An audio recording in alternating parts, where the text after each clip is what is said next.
Buenas tardes, bienvenidos a una nueva edición de su programa Entre Frases y Entredichos con la actualidad de nuestro estado, nuestra ciudad, el país y el mundo. Como siempre, pues en estos días han ocurrido muchísimas cosas alrededor de nuestro planeta, incluso fuera de él. Ahorita dicen que Venus está cruzando por el disco solar. Bueno, pues al que le interese eso, pues qué bueno, salga y échale un ojo, a ver si no se queda ciego o tuerto. Pero pues aquí vamos a cosas más terrenales y cosas más importantes que eso, cosas que nos incumben, cosas que verdaderamente en nuestra vida, en nuestra existencia, y que quizás no son celestiales, pero son bastante terrenales. Pues seguimos en las campañas, seguimos inmersos en el Twitter. Para los que me siguen por ahí, @PradoGlenda, para los que siguen, los tuiteros de corazón que siguen todo lo que está pasando en esa guerra de hashtags, esa guerra de bots. Y pues ahora la última novedad que se traen es que muchos que se decían panistas recalcitrantes y de hueso colorado, ahora resulta que son como las granadas, rojos por fuera, sí, y blancos por dentro, o al revés, como ustedes quieran. Lo cierto es que se están yendo al PRI. Uno de ellos, el expresidente Vicente Fox, que ahora resulta que ya perdonó a las tepocatas y a las víboras prietas, ya guardó el estandarte de la Virgen de Guadalupe, y pues como no quiere vivir fuera del presupuesto y que le cierren su changarro en San Cristóbal, pues ya le fue a lamer las botas a Enrique Peña Nieto. Además, como todos sabemos, Vicente Fox le tiene un terror patológico a Andrés Manuel López Obrador. No sé de dónde sale ese miedo tan terrible, posiblemente de no haber hecho más que estupideces durante sus 6 años de gobierno, de haber sido un verdadero traidor, porque ahora dice que él no está traicionando sus principios políticos. Pues yo le preguntaría a don Vicente Fox cuáles principios políticos, porque en primer lugar él nunca fue ni ha sido panista, aunque Madero y otros dirigentes puedan decirlo ahora y que lo vayan a expulsar. Lo cierto es que Vicente Fox fue un convenenciero de la hora. Fue una creación ahora sí que de Salinas de Gortari, una persona que se brincó al gobierno de Guanajuato dentro de las famosas concertaciones, y que todos sabemos que resultó ganador por un arreglo. Bueno, fue el rumor que se corrió en aquellos días del año 2000 para evitar que la izquierda llegara al poder, y para que pues México siguiera en la senda del Tratado de Libre Comercio, ya que una de las cláusulas no tan secretas que había por ahí, que le impuso el gobierno de Estados Unidos, es que el PRI tenía que dejar el poder y tenía que abrirse a la democracia, algo que Salinas de Gortari comenzó prácticamente desde finales de los años 80 y que siguió dejando por su lado a la izquierda y dándole todo a la derecha, como convenía a Washington, al gobierno de Clinton, luego al de Bush y ahora al de Barack Obama. En ese sentido, hemos visto coincidentemente que durante todos estos días, incluso antes de las declaraciones de Chente Fox, como le decimos en el Twitter, o como le decían antes, estuvieron saliendo programas especiales en TV Azteca de los jilgueros y los periodistas chayoteros que salen a medianoche en programas supuestamente de crítica política, donde se está hablando mucho de la famosa transición política, destacando el papel del PAN, minimizando y acusando a la izquierda de violenta, de intransigente y de haber traicionado sus ideales, y de que la realidad es que el PAN fue quien verdaderamente llevó a cabo esa transición de la mano del PRI, y que ahora están volviendo otra vez con el mensaje de que la izquierda quiere violentar los comicios y que en comparación con eso las elecciones del 2000 fueron una miel sobre hojuelas gracias a Vicente Fox y a la inutilidad y a la estupidez de Cuauhtémoc Cárdenas. Posiblemente algunos se ofendan de esto, pero es lo que están manejando ahorita.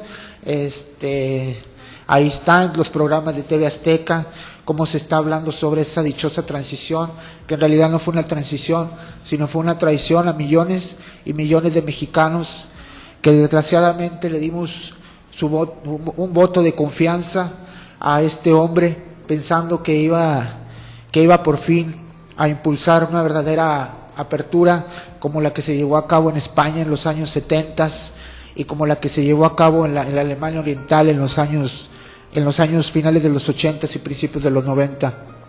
Realmente esperábamos mucho de este sujeto, pero al final nos dimos cuenta que no era más que una revista, un tipo que navegaba con bandera de democrático, pero en realidad lo único que buscaba era su interés personal.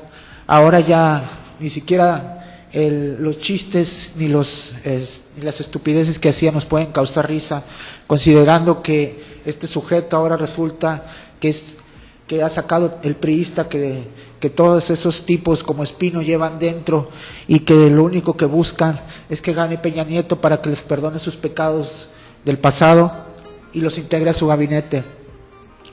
Como ya se ha dado el caso de la gente del PSD, que también han traicionado sus principios de izquierda, si es que alguna vez lo tuvieron, y se han ido a la campaña de Enrique Peña Nieto. ¿Y qué podemos decir de los lamebotas del Partido Verde? Que ahora los niños verdes están también ya totalmente pegados a la ubre de ese presupuesto que están esperando que se haga una realidad a partir del 2 de julio. Pobres de nosotros, billones de mexicanos que estamos viendo cómo se está armando ya no una elección, sino una imposición por parte de los medios de comunicación, por parte de políticos y partidos paleros y por parte de toda una supuesta opinión pública encabezada por el señor Roy Campos, para tratar de decir que Enrique Peña Nieto ya es el presidente y que ya está impuesto y que nuestro voto no va a valer, porque eso es lo que están tratando de dar a entender con esto. Y lo único que están provocando es un verdadero encono y una verdadera situación de violencia que supuestamente ellos, por los cuatro vientos y en todas las televisoras y periódicos vendidos, están diciendo que no es cierto. No sabemos entonces cómo va a amanecer el 2 de julio, pero sí sabemos que en estos días habrá toda una serie de pequeños traidores a la democracia, de pequeños sujetos que se dicen políticos y que se tratarán de subir a ese carro para tratar de seguir por otros 80 años en el presupuesto del PRI, que todos sabemos no va a dejar el poder cuando terminen esos supuestos 6 años. ¿Ok? Bueno, pues así comenzamos nuestro programa con esta reflexión y este comentario de esta realidad que estamos viviendo en estos días. Me gustaría hacer una pequeña pausa para seguir con nuestros temas que ya tengo preparados en estos momentos. 2 importantes aniversarios que están ocurriendo en esta primavera del año 2012. Regresamos en unos segundos.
Regresamos a nuestro programa Entre Frases y Entre Dichos.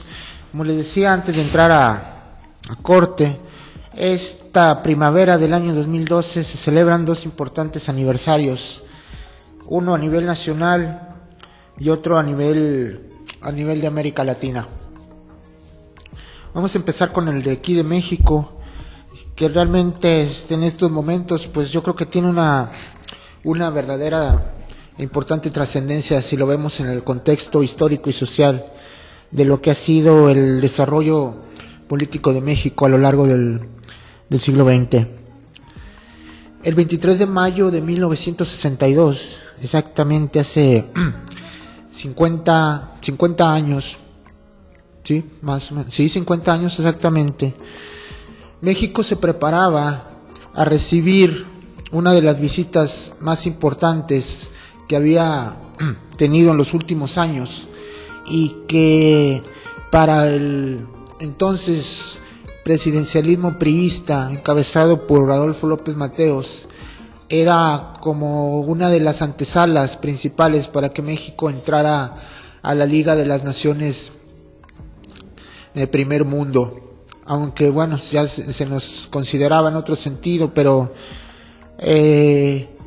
hay que recordar que Adolfo López Mateos durante su sexenio viajó durante mucho tiempo a una gran cantidad de países desarrollados y subdesarrollados, tanto en Europa, Asia y América, para reafirmar la imagen de México en el contexto mundial, y además invitó a una gran cantidad de dirigentes mundiales, entre ellos Charles de Gaulle. Bueno, pues en esa ocasión, a principios de en la primavera de 1962, se preparaba la llegada, el arribo de John F. Kennedy con su esposa Jackie a México, y se hicieron una gran cantidad de preparativos para recibirlo, entre ellos presentarle una nación totalmente tranquila, una nación pacificada, una nación en desarrollo económico y donde no había ninguna disidencia que pudiera inquietar a los señores de Washington en un momento en que se llevaba a cabo la Guerra Fría. Recuerden que en ese año de 1962 acababa de ocurrir la crisis de los misiles. Entonces el mundo estaba más polarizado que nunca con el caso de Cuba, y López Mateos, después de aquella metida de pata que dijo que era socialista pero dentro de la Constitución, ahora quería congraciarse con los Estados Unidos, sobre todo ahora que estos tenían una cara tan bonita y tan guapa como era la de John F. Kennedy y la de Jackie, que impulsaban una supuesta política de buena vecindad con América Latina y de apoyo a los gobiernos democráticos, y por supuesto la derrama de una gran cantidad de dólares en programas de apoyo. Bueno, pues previo a esto, y como siempre sucede, y sigue sucediendo, antes de la visita de algún mandatario extranjero, sobre todo un mandatario de primer mundo, se busca mostrar una cara bonita, una cara limpia, una cara tranquila, una cara hermosa del país, una cara folclórica. Desgraciadamente en esta ocasión no se pintaron calles, no se arreglaron camellones, no se escondió a los limosneros, ni siquiera se intentó pintar de blanco a los indígenas o mandarlos en un camión a otro lado para que no hirieran con su vista a los sacrosantos norteamericanos visitantes a nuestro país. Lo que hizo López Mateos de la mano de su fascista secretario de Gobernación, Gustavo Díaz Ordaz, fue uno de los crímenes de Estado más atroces que llevó a cabo el PRI y gobierno alguno en el siglo XX aquí en México. Ese día, 23 de mayo, en el estado de Morelos, una brigada de soldados, policía judicial militar y policía judicial del estado, llegaron a la casa de del activista campesino Rubén Jaramillo, y sin mediar palabra lo levantaron a él y a su familia para trasladarlo a las ruinas de Xochicalco, que seguramente algunos de ustedes ya habrán visitado en algunos de sus tours, pero esta vez no fue un viaje turístico. Rubén Jaramillo, su esposa embarazada y sus 3 hijos fueron asesinados salvajemente por militares, judiciales y agentes secretos del gobierno de López Mateos. Este crimen, un verdadero crimen de Estado, que debió haber causado una conmoción a nivel nacional, fue callado de inmediato por la prensa vendida, por la prensa comprada, por la cadena de los Soles, Excelsior, Universal, todos los periódicos que recibían chayote por parte del gobierno priista, las revistas como siempre, los escritores como Martín Luis Guzmán, caricaturistas, y la incipiente televisión, que en aquel tiempo era Telesistema y por lo que después sería Televisa. Se dijo que se había asesinado a un ladrón, a un bandolero, a un agitador y a todavía no les decían terroristas, pero les decían subversivos. Esto, por supuesto, con el paso de los años, se ha develado como lo que fue un verdadero crimen y una infamia.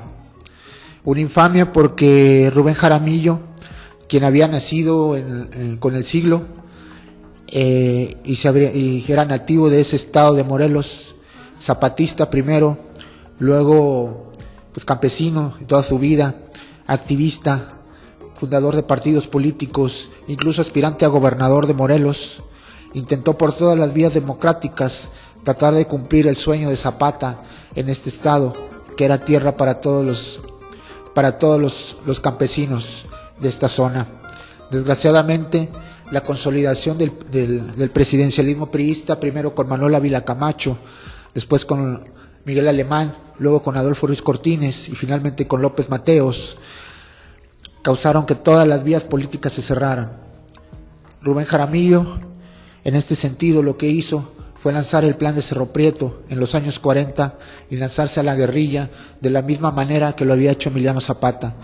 Pero a diferencia de la historia oficial, la historia de los Enrique Krause, la historia de tantos historiadores vendidos, acallaron esta guerrilla, y hasta ahora en los libros oficiales nadie, quizás fuera de Morelos, sabe lo que sucedió en esos años 40 y 50 e ignoran que hubo una verdadera guerra civil en el centro del país que incluso causó graves derrotas al ejército federal y a las milicias armadas por los terratenientes y los políticos priistas del estado de Morelos. Tristemente, Rubén Jaramillo fue convencido a finales de los años 50, finales del sexenio de Ruiz Cortines y principios de López Mateos, de amnistiarse, y al igual que lo hiciera años antes Francisco Villa, fue convencido, se le entregó una propiedad, se le entregaron apoyos, y se retiró a su casa a trabajar como carpintero allá por el año 1958-59. Ahorita de hecho acabamos de ver una fotografía de él abrazado de López Mateos, que luego dijeron que López Mateos había que cuidarse de esos abrazos porque esos abrazos eran asesinos, y tristemente lo comprobó Rubén Jaramillo, no solo en él, sino también en su familia. Este sujeto, al que muchos priistas consideran un segundo Lázaro Cárdenas, uno de los más importantes presidentes mexicanos del siglo XX, lo que hizo fue ir de la mano, como dije, con su fascista secretario de Gobernación, Gustavo Díaz Ordaz, y acabar con un activista de una larga historia de lucha, que en realidad posiblemente nunca hubiera hecho nada para afectar o quizás ni siquiera le interesaba afectar la visita de John F. Kennedy. Pero la paranoia de estos sujetos, la paranoia del priismo, de la Guerra Fría, del priismo anticomunista, porque Rubén Jaramillo ni siquiera era comunista, provocó que fueran exterminados incluso su hijo que estaba por nacer. Se sabe que después una brigada ajustició a los responsables materiales de este asesinato, pero los verdaderos responsables intelectuales siguieron pavoneándose durante muchos años aquí en todo México, e incluso algunos de ellos tienen avenidas, tienen hasta ciudades, tienen colonias, tienen calles y tienen estatuas con sus nombres. Yo creo que ya es hora, y sobre todo en estos tiempos en que esos sujetos están intentando regresar al poder, sería bueno rescatar esta historia y darnos cuenta que lo que hicieron en aquella época lo pueden volver a hacer ahora.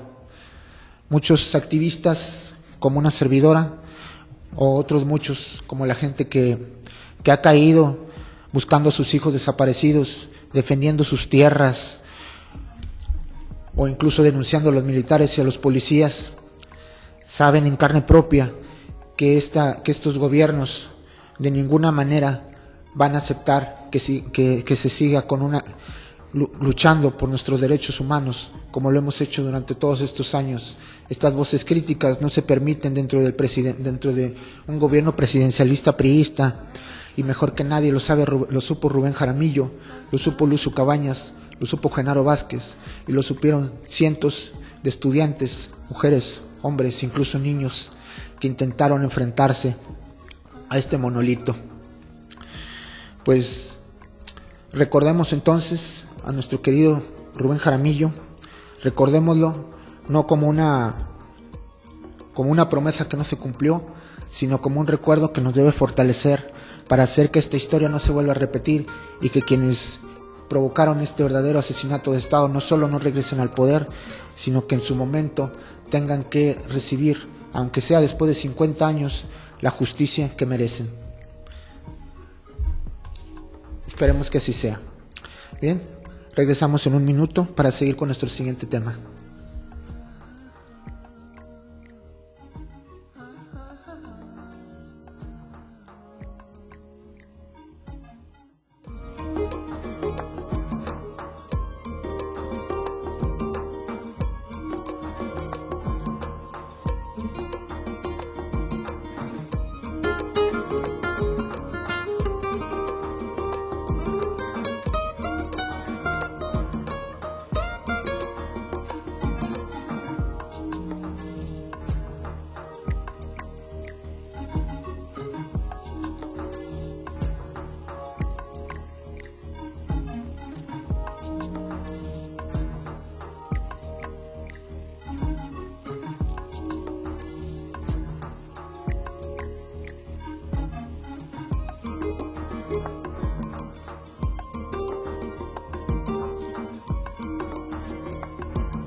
Regresamos a nuestro programa Entre Frases y Entre Dichos para continuar con estos temas que a veces nos duelen, pero que de ninguna manera debemos olvidar. Temas como el de que se cumple un aniversario más del incendio de la guardería ABC, y que ahora algunos políticos, sobre todo la gente de Josefina Vázquez Mota, ahora quieren subirse en ese carro y, aprovechándose del dolor de las gentes, tratar de ganar votos. Eso definitivamente se llama ser muy miserable, con todo respeto para la señora Josefina Vázquez Mota. También este mes, en estos días, se cumple un aniversario más, 6 meses exactamente, del asesinato, otro asesinato alevoso, un asesinato también de Estado, igual que el de Jaramillo, de Nepomuceno Moreno Núñez. Ustedes se preguntarán quién es Nepomuceno. Nepomuceno, hace 6 meses, en el 2012, creo que por ahí tengo una carpeta que dice Nepo, a ver si la puedes poner. Si no, pues no. Nepomuceno hace 6 meses descubrió un día que su hijo había desaparecido. Su hijo, que fue con otros amigos de compras a un negocio en la carretera, de repente llegan los judiciales y, sin decir agua va, los levantan y se los llevan. A partir de ese momento, Nepomuceno no volvió a saber de su hijo. Investigó, fue con el gobierno, por cierto, con el gobierno del Partido Acción Nacional, descubrió que no habían sido narcotraficantes ni delincuentes los que se habían llevado a su hijo, sino que habían sido elementos de seguridad pública del Estado. Por supuesto, el gobierno estatal se lavó las manos, se deslindó del asunto y jamás le devolvieron vivo a su hijo. Nepomuceno, haciendo pues un símil a lo que hizo Jaramillo 50 años antes, fue a hablar con el presidente de la República en una reunión con Javier Sicilia y le expuso su caso. ¿Y qué hizo el presidente? Se acercó con él y lo abrazó. ¿Sí? Exactamente. ¿Le suena conocido? Pues sí. Lo abrazó y creo que a él y su Santa Señora estuvieron ahí llorando con él y le dijeron que se iba a hacer justicia. Pues sí se hizo justicia. Lo asesinaron a él también.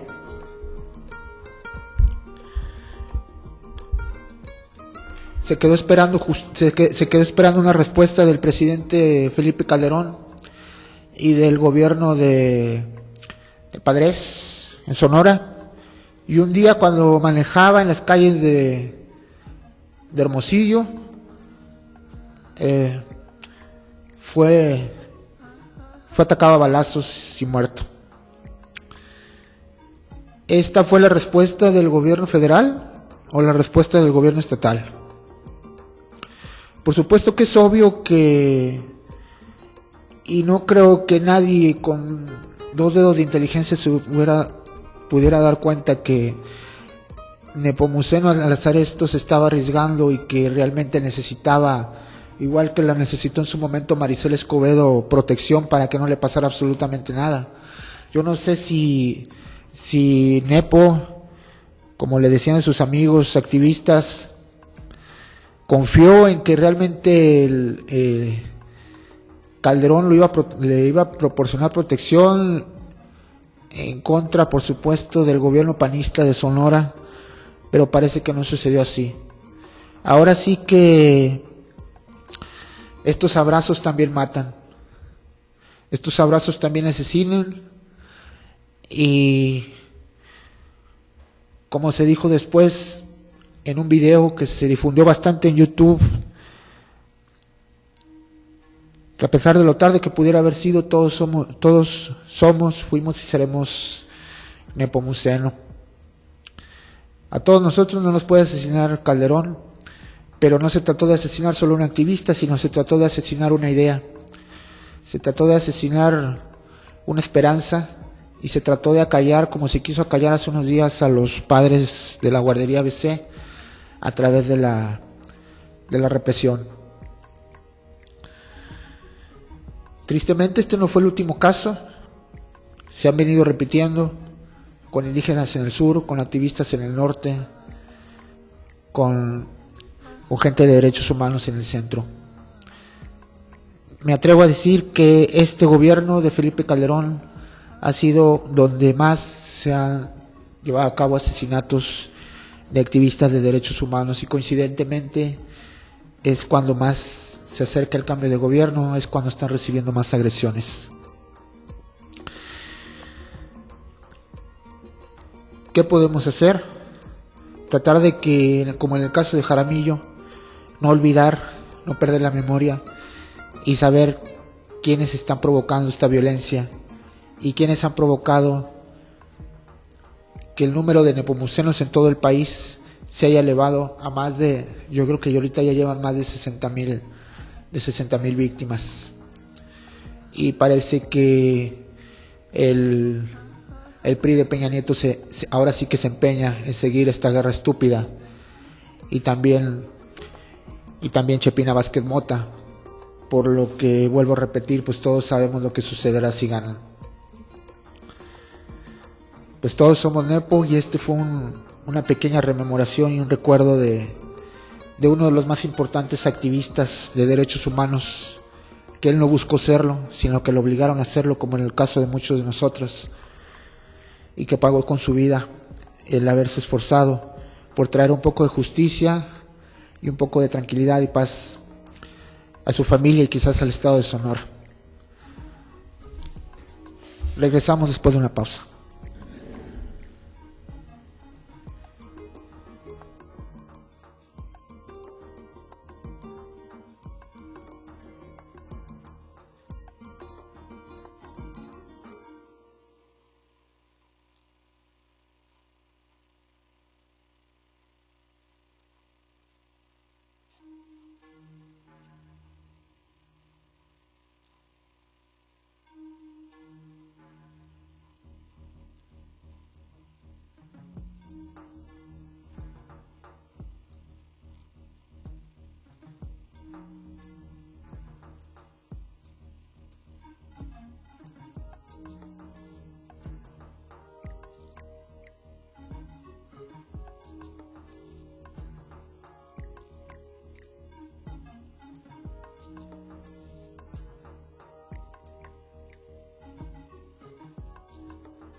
Bueno, vamos a regresar. Estábamos hablando de la grilla,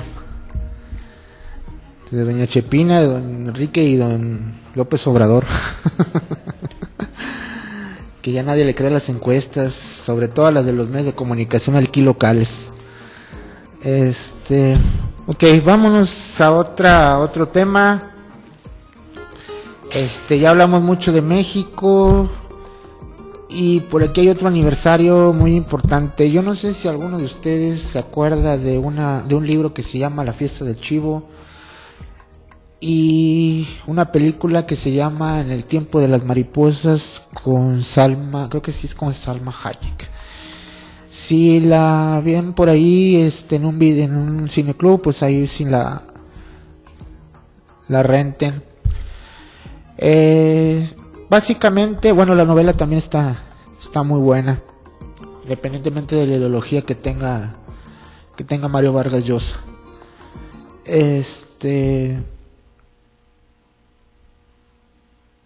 Curiosamente también es del año 1961, 62, y precisamente en estos días.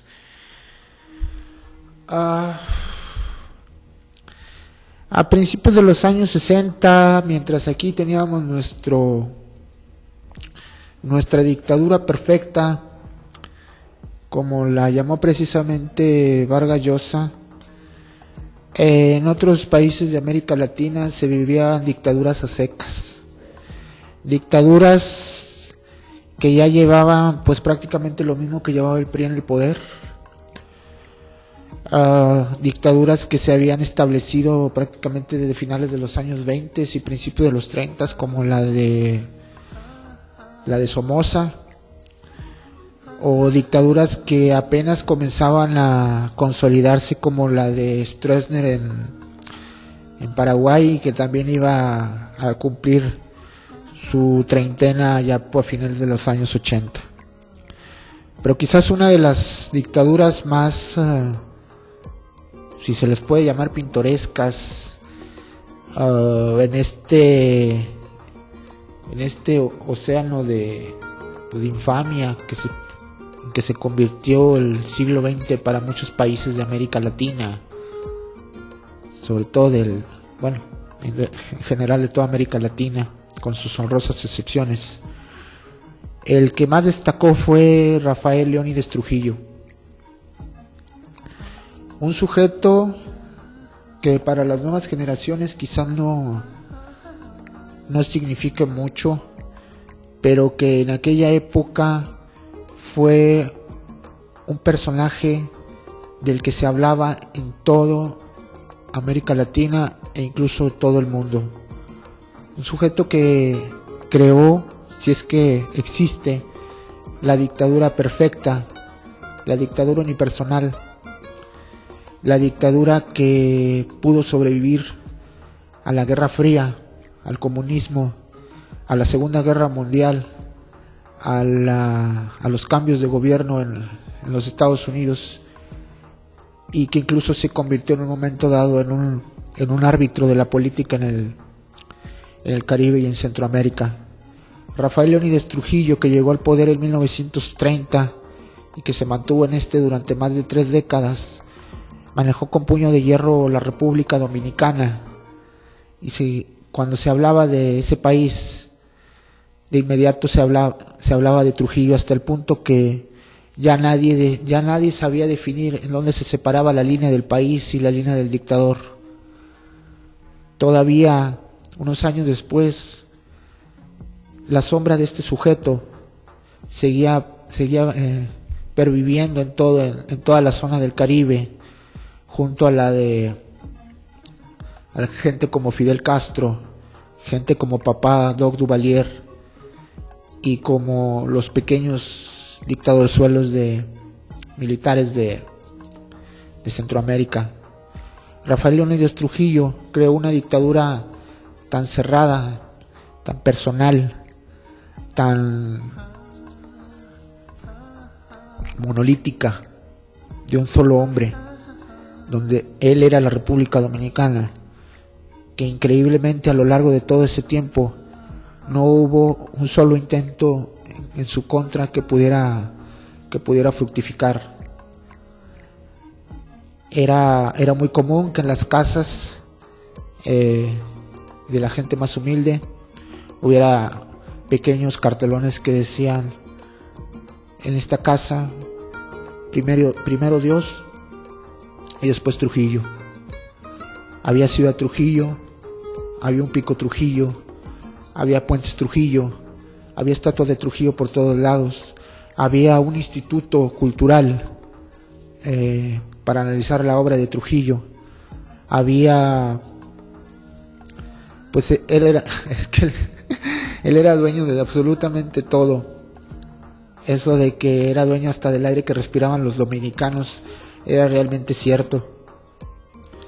Era dueño de los partidos políticos, era dueño de las estaciones de radio, de los periódicos. Se convirtió en dueño prácticamente de todo un país. Tanto es así que cuando él murió en 1961, hubo gente que no creía que estuviera muerto. Quizás hubo quienes pensaron que iba a ser inmortal y que iba a durar años y años y años en el poder en ese país. Pero como todo, esto acaba. Y Rafael Leónidas Trujillo, quien nació a fines del siglo XIX, fue asesinado un día de mayo de 1961.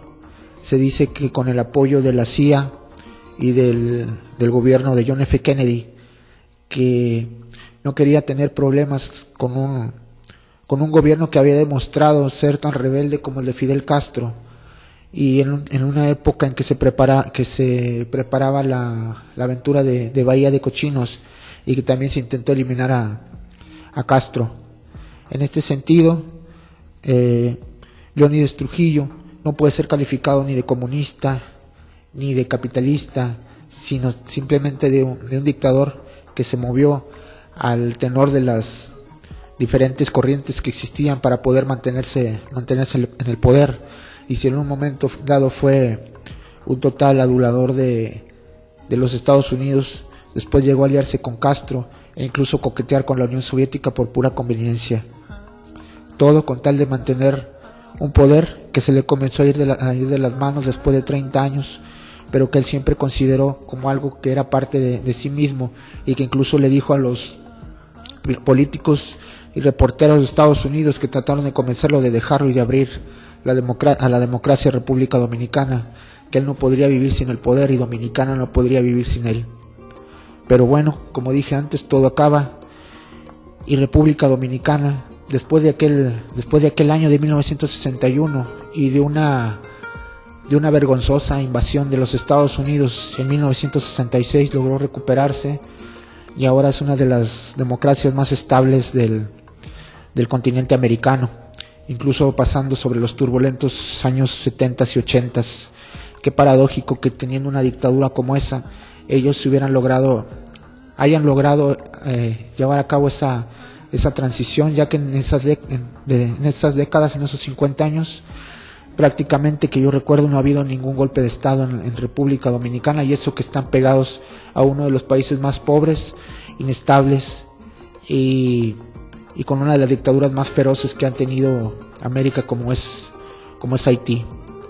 En República Dominicana se sigue, y yo creo que en toda América Latina, los políticos y mucha gente sigue recordando a Trujillo como lo que no se debe repetir en nuestro continente, y que se quede atrás en un siglo XX que vio tantas historias infames de dictaduras que fueron y vinieron desde 1900 hasta el año 2000, y que esperamos no se vuelvan a repetir en el siglo XXI, no solo allá en República Dominicana, sino en todo el continente.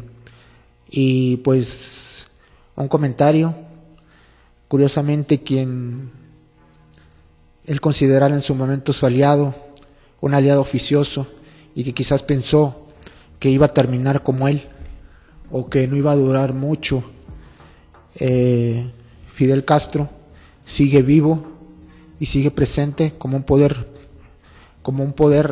ya no digamos político, sino histórico, trascendiendo incluso los años que Trujillo estuvo en el poder en la República Dominicana. Es una ironía, pero así es, y quién sabe si de vez en cuando Fidel Castro recuerde en su momento que incluso llegó a recibir apoyo de uno de los dictadores más feroces de nuestra tierra, Rafael Leónides Trujillo, que esperemos no descanse en paz. Vamos a hacer otra pausa, regresamos en un momento más para cerrar la etapa de esta edición del programa Entre Frases y Entredichos.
Entramos al último bloque del programa, que pues hoy fue un programa de muchos recuerdos, de muchas rememoranzas, y yo creo que es bueno que cerremos esta edición con una rememoranza muy personal, a manera de reflexión y de recuerdos. Yo creo que sí se ven estas fotos, no sé si se alcancen a ver.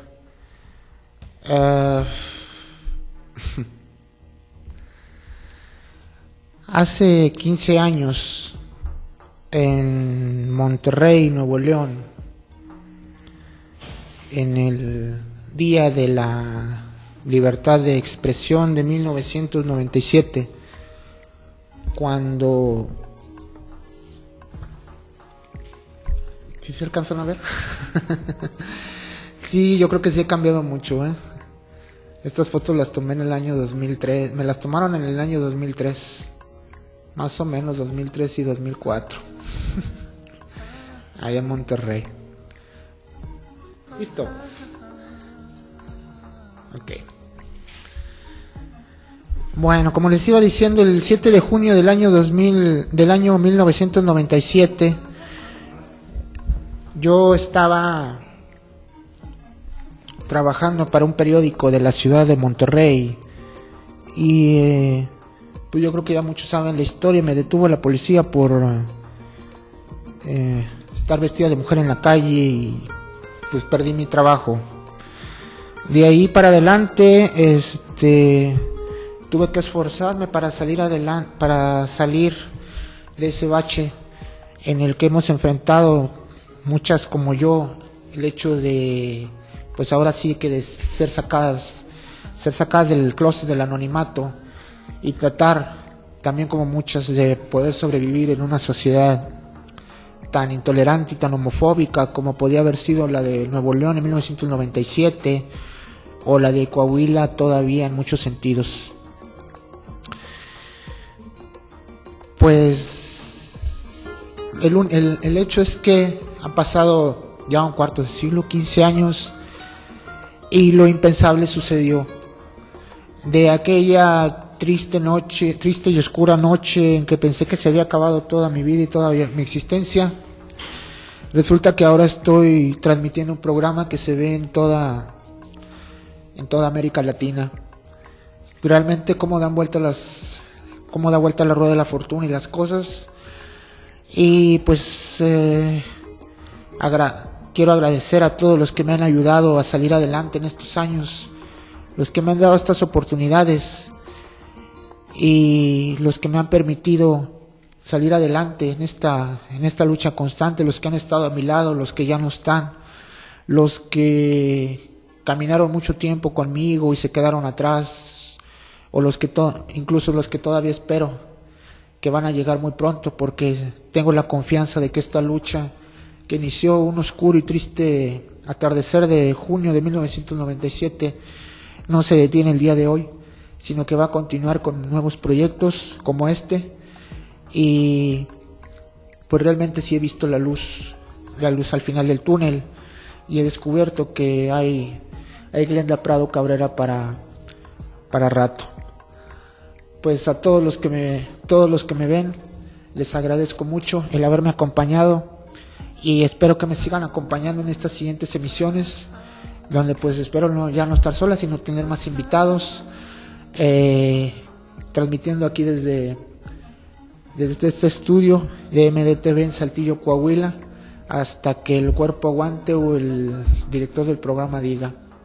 Les agradezco mucho su atención y nos vemos en una semana a esta misma hora y por este mismo canal. Una servidora, Glenda Prado Cabrera. Hasta luego.